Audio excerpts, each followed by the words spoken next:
Welcome to the Walla Way, everybody. This is Imran Nalawala, and I'm excited to have an amazing guest on for you today, Ghulam Kehar. He is the former co-founder and CEO of Amaanah Refugee Services and is currently the Senior Director of Operations and Donor Engagement at LaunchGood.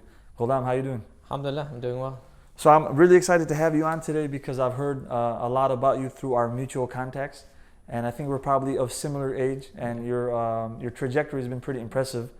So you're, I would say, pretty active in the nonprofit sector, and you've been doing, pretty amazing and big things in terms of being able to start nonprofits, grow them, scale them, and then moving on to other projects. So I want to talk to you about one of your first babies, Amaanah Refugee Services. Yeah, absolutely. So roughly when did you start Amaanah, or how did you get the idea to start Amaanah? That's the better question. So it was 2000s. I don't even remember anymore. 2007. Okay. I moved to Houston actually in 2006, and how the idea came about was I lived on campus, so I wasn't from Houston, and it wasn't. Houston's a commuter school. No one really lives there now. They might, but at the time they didn't. So I had some time, and there was a course on zakah. Real quick, because what is the meaning of zakat? Zakat is it's the Muslims have to give a certain amount of charity every year. So there was a course around that, the rulings and all that type of stuff. So I took that, and it just gave me an idea. I was like, it'd be really cool to connect with how we give. And mind you, at this point, I'm like your complete average or less than average teenager, never volunteered for anything in my life, had no idea what nonprofits are, social services. But at this class, I was like, it's a pretty cool concept, being connected with how you give, not just, making it a financial transaction. So I told a few of my, friends the idea, and they're like, yeah, that's pretty cool. Let's do something. So what we did is we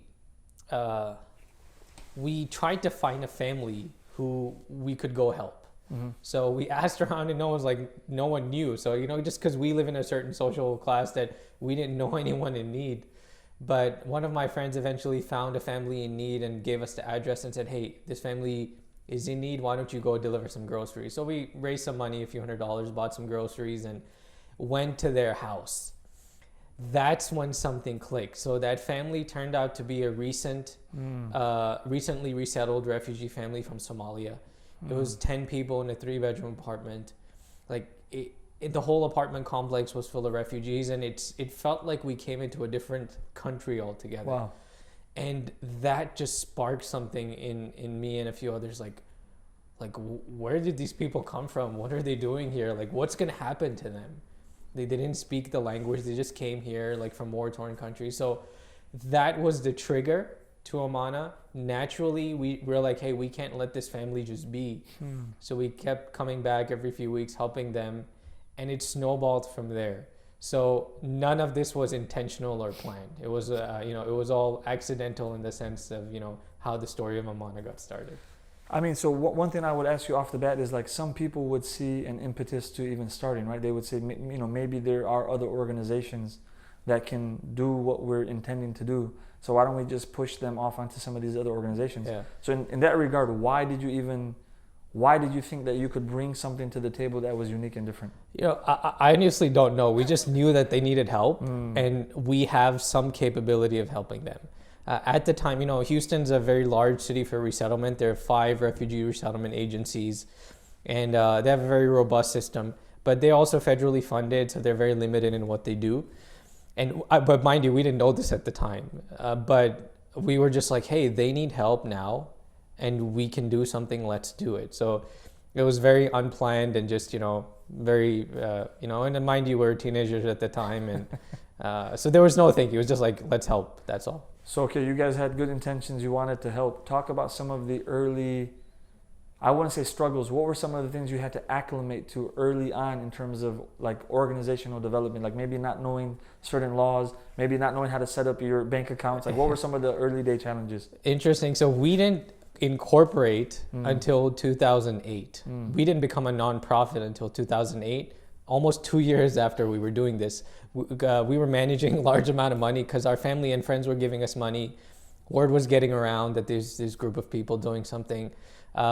In 2000 and late 2009, I was about to graduate. A few other, of the founders and pioneers, we were moving on, and we realized that, look, we started something good. Let's not have it die when we move on, because we had no intention of carrying this on as an organization. So we said, okay, let's incorporate it, make it a nonprofit, which we did.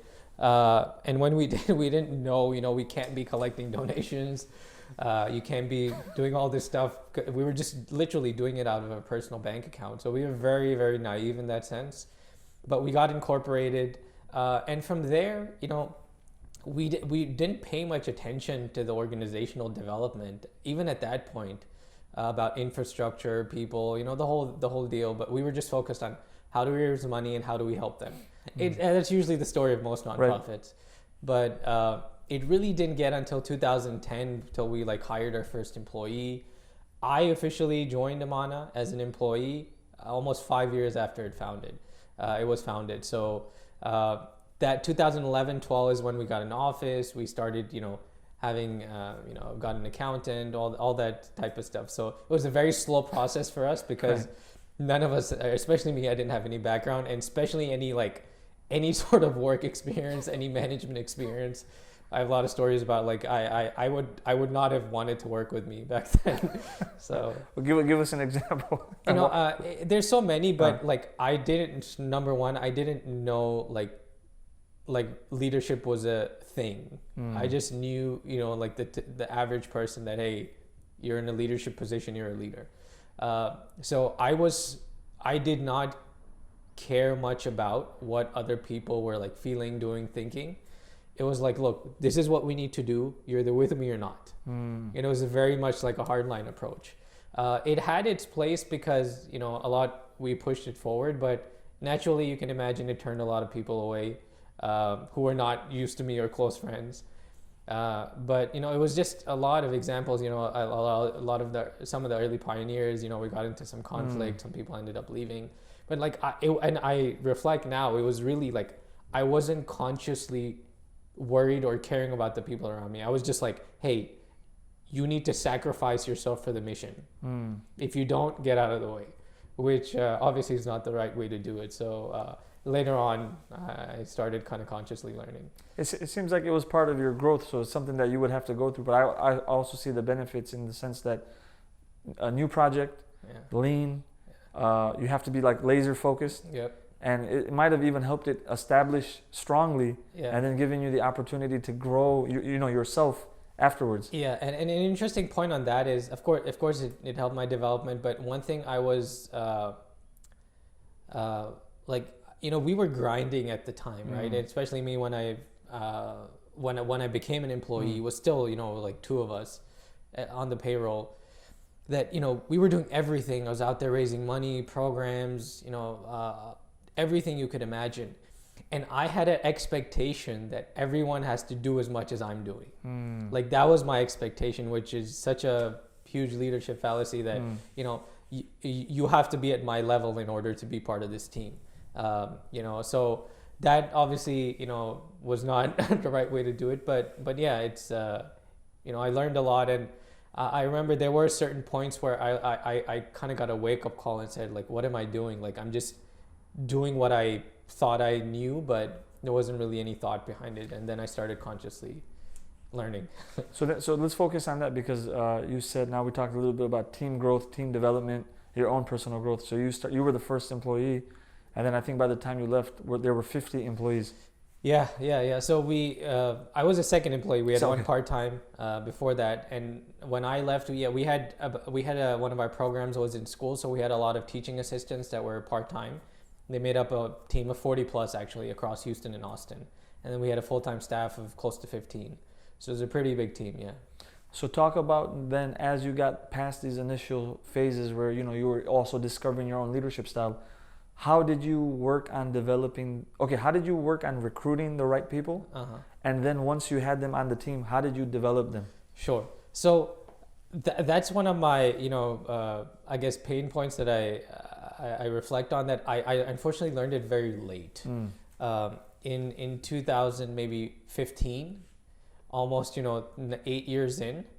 I remember there were a few employees that had left, and I realized like I was expecting, like I said, everyone to sacrifice themselves for the mission.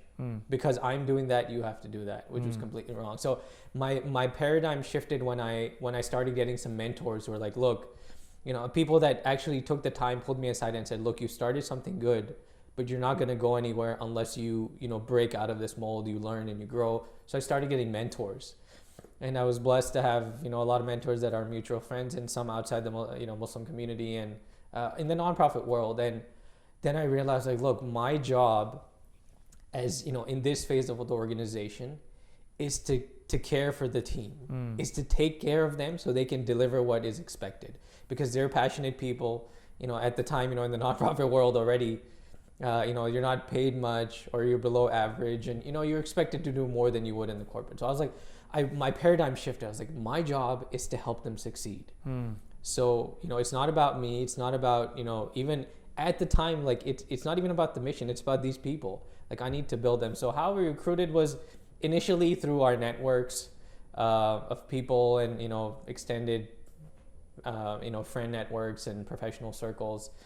And then we started doing a little wider. And then I started getting more picky and selective about who we got in. And then when I left, I personally felt, that we had a pretty good, a pretty good group of, potential leaders. And some people that, I left are still in touch with me and they've moved on as well. But, it was learning. So it wasn't the best of my records in terms of recruiting, but towards the end, I was getting a little better. So it's very interesting because in the beginning you talk about your leadership style and maybe you're a little too blunt or too direct and everyone should give the same amount of energy. Yeah. But now let's talk about when you let your baby go. So this trust that is needed to start something, take it to a certain pinnacle, and then be able to transfer the power, transfer the leadership to someone else. So talk to us about that process and even what was going on in your mind at the time. It's interesting. I realize now that the seed was planted like a couple years ago. There were certain times where, where you have internal conflict, whether it's the board, whether it's the staff. We had a few of those, no major issue. Every time I was like, look, okay, it's done, keep going. And, we overcame a few big ones. Then it hit me when, I think it was a year before I left, and we were getting ready for our big. We had a big annual benefit dinner in the month of Ramadan. With 1,000+ people, raised a lot of money. Raising the most money of any nonprofit in Houston, any refugee nonprofit. So I was preparing my speech for that, and we were celebrating our 9 years or 10th years was coming up. So I was sitting writing the speech for the 9th, and I was like, I wonder what I'm going to say at the 10th.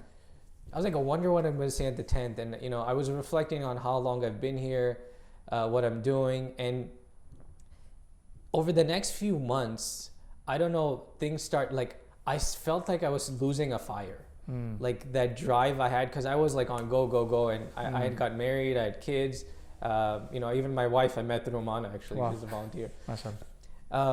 And then we were running into some financial challenges, not necessarily that any mismanagement or anything, but I wasn't paying attention to that area, even though I had a finance director. We weren't able to get to a level of financial sustainability to grow, and there were small things like that popping up, and then it hit me.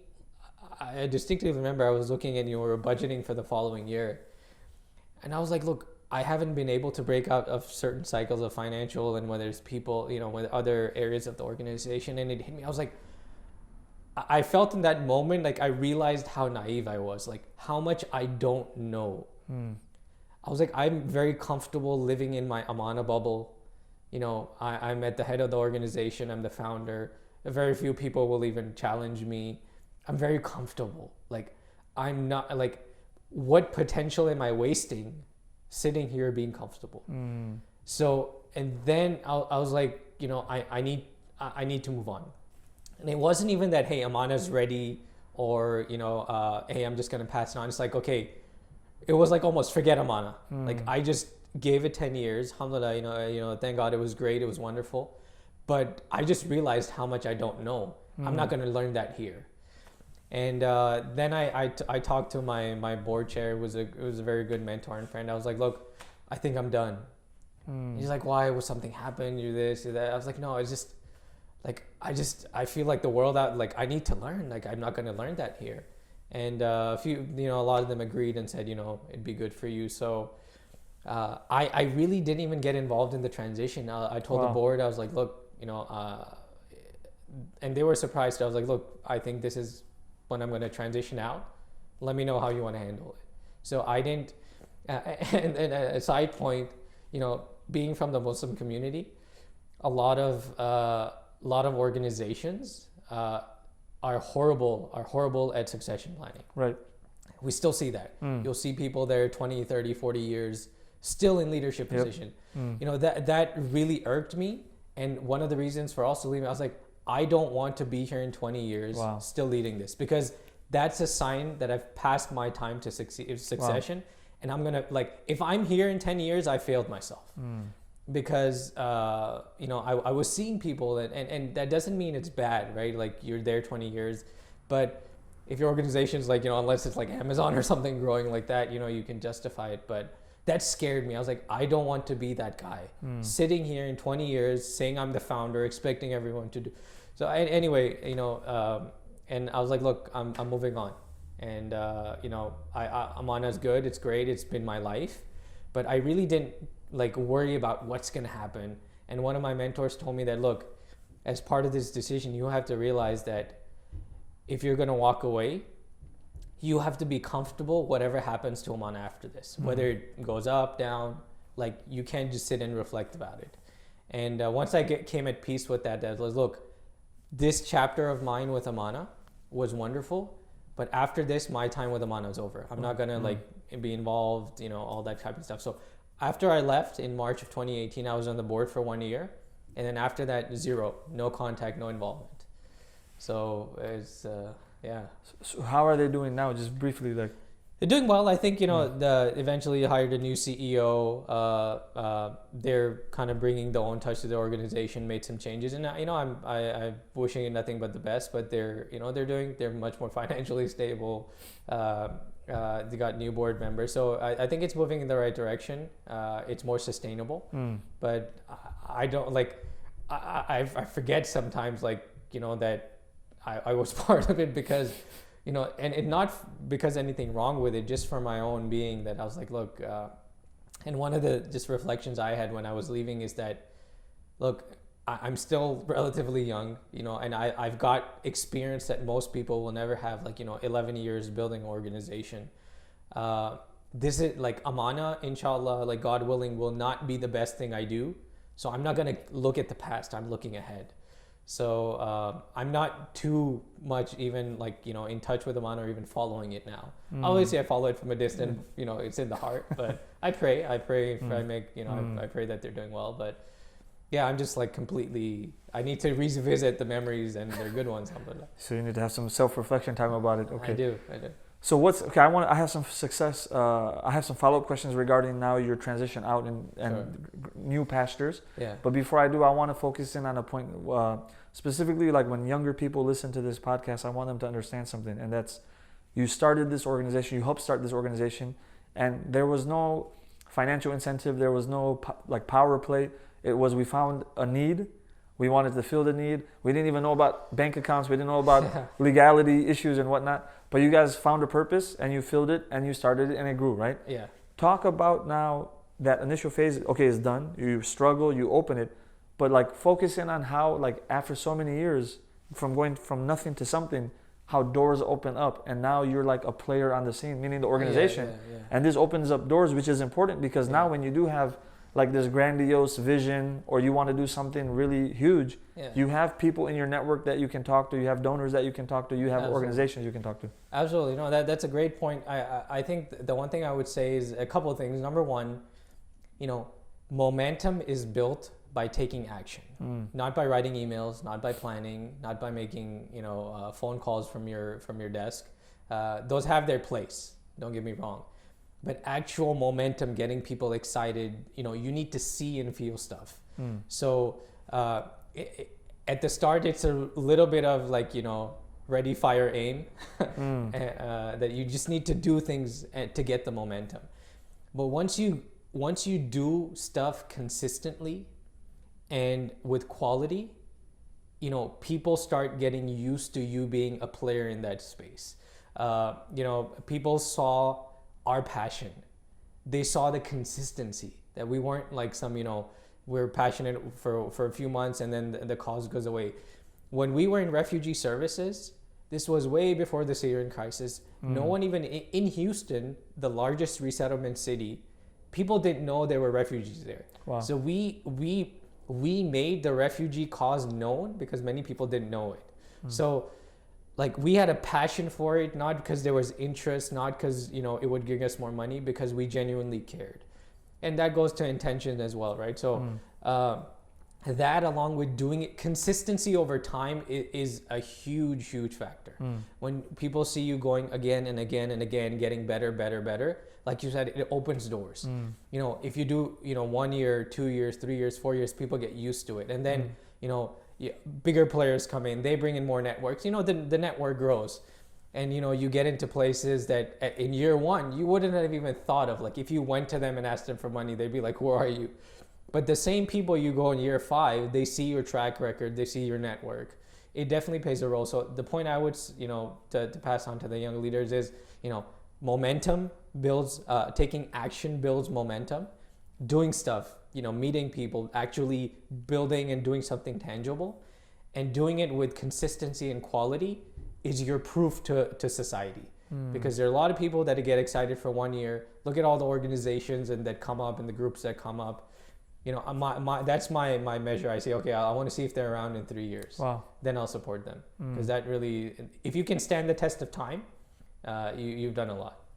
Okay, so now great explanation, and I hope the young generation can understand that, just like you said, take action, and the momentum will build. So now you've transitioned out, and obviously this organization is in a better place, but you have this own itch that you need to scratch. You have this inclination to like develop yourself. Yeah. So you don't have to go into like specifics in terms of like necessary organization names and whatnot. But what were some of the things after transitioning out you were able to learn just from working with other organizations and developing yourself? Sure. So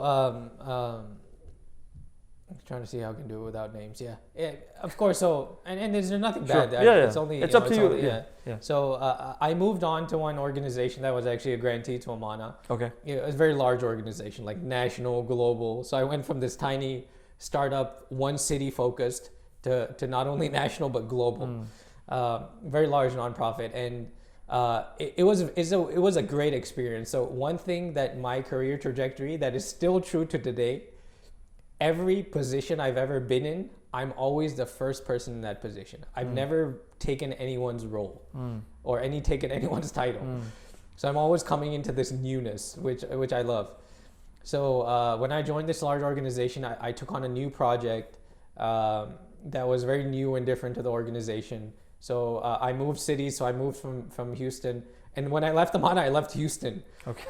So I was, thank God I was very well known. I had a lot of network and friends, and then I just left the city altogether to get away from everything, because it'd be very hard. Right. My wife still jokes with me, like I couldn't go out anywhere without running to someone I know.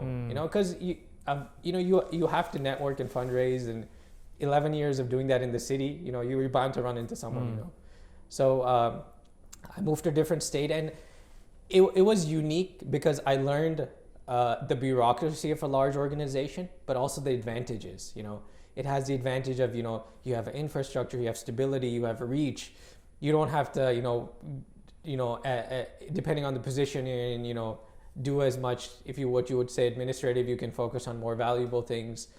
It was a great experience, and I also learned to work with people that or that are higher than in organizational leadership positions that I don't necessarily agree with, or I even don't like. Right.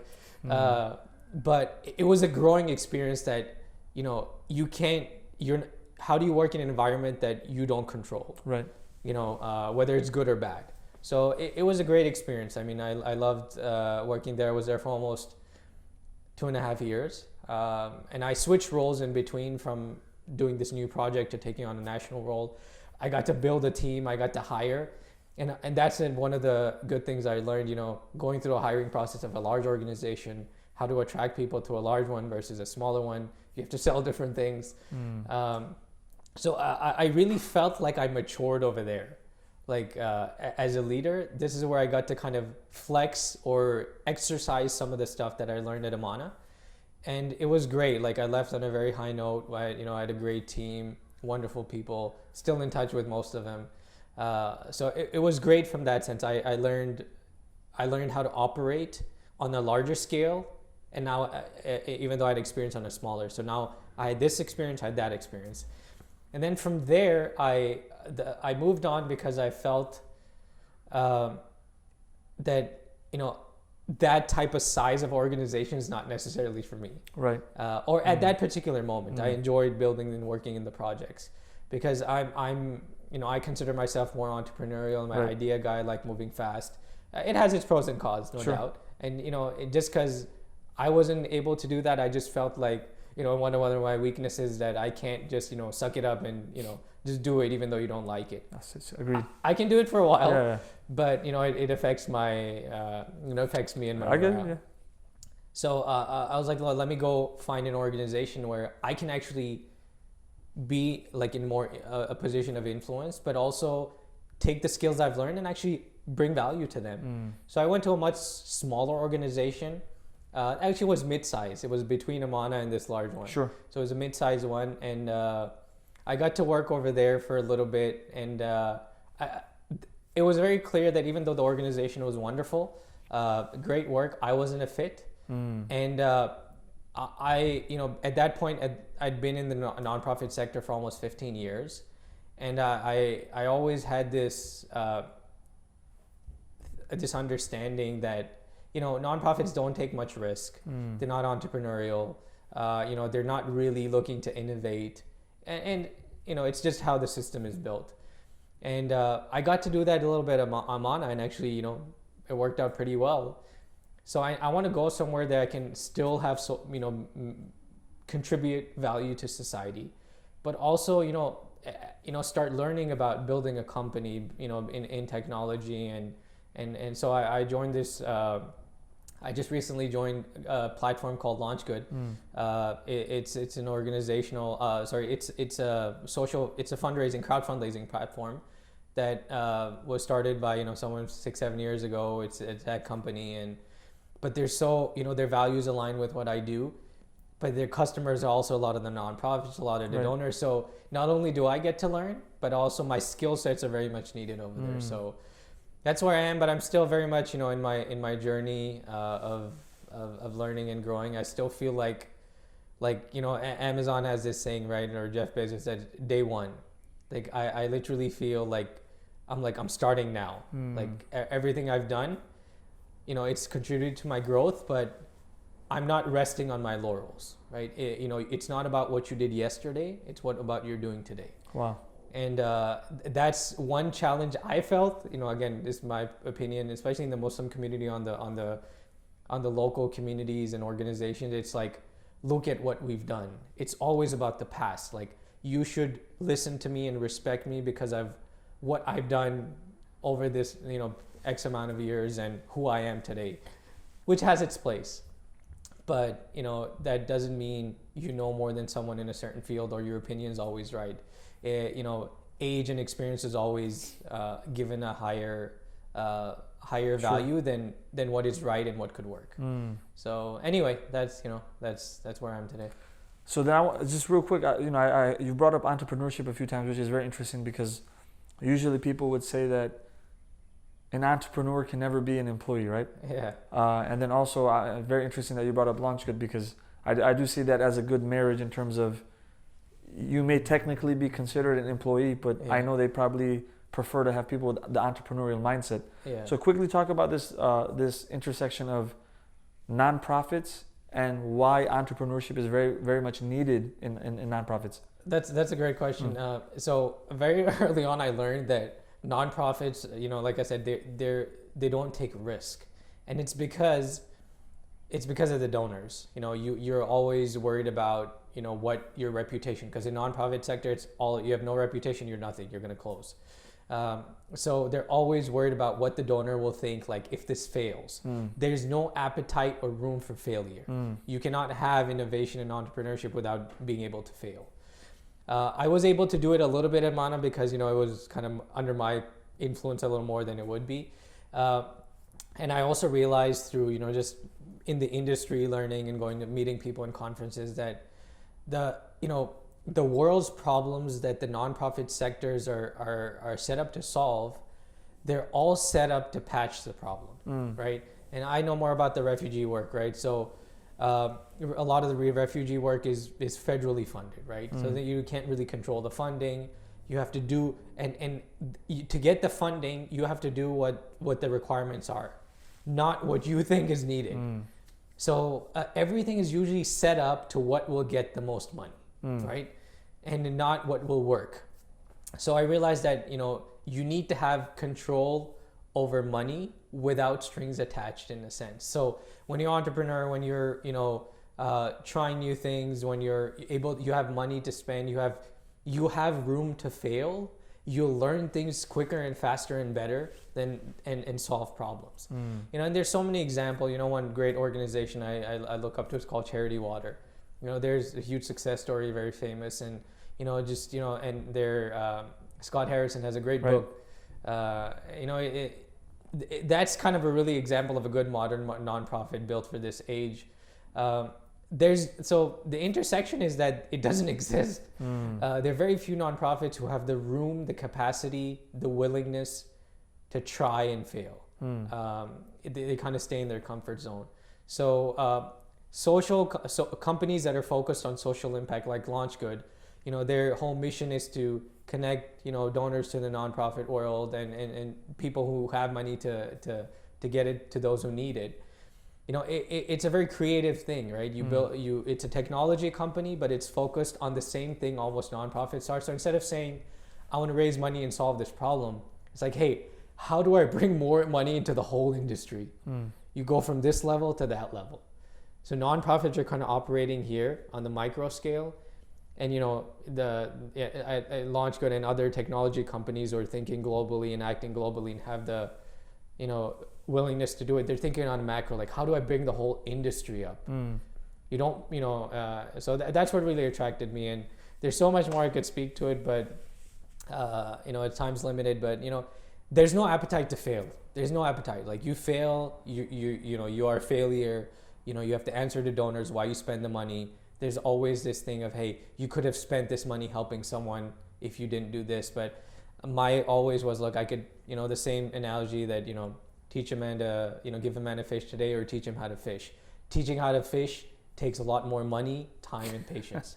And most donors don't like that. Well, I think that's a good place to end, Ghulam. I know time is limited today, and we hope to have you on again in the future so we can go into more details. Absolutely. Thank you for your time, and we hope you nothing but the best in the future. Thank you. My pleasure.